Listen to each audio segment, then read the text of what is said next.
Budget সহায়তা, banking ও আর্থিক খাতের সংস্কারে ঋণ সহায়তা দিতে বিশ্বব্যাংক সম্মত হয়েছে বলে জানিয়েছেন অর্থ উপদেষ্টা সালেউদ্দিন আহমেদ। সকালে সচিবালয়ে তার সাথে বিশ্বব্যাংকের দক্ষিণ এশীয় অঞ্চলের পরিচালক ম্যাথিউ ভার্হিসের সাক্ষাৎ শেষে একথা বলেন তিনি। এছাড়া তারল্য সংকট কাটাতেও সংস্থাটি সহায়তা দেবে বলেও জানান উপদেষ্টা।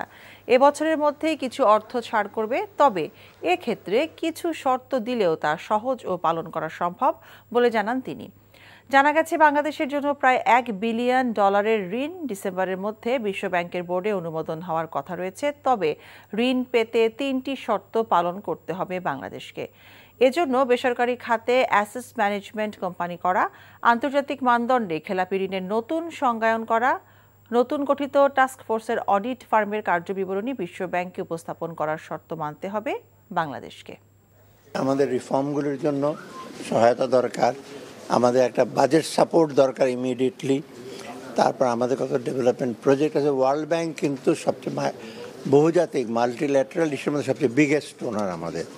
অতএব তাদের সে সাহায্য দরকার, টেকনিক্যাল অ্যাসিস্ট্যান্স, আর্থিক সাহায্য।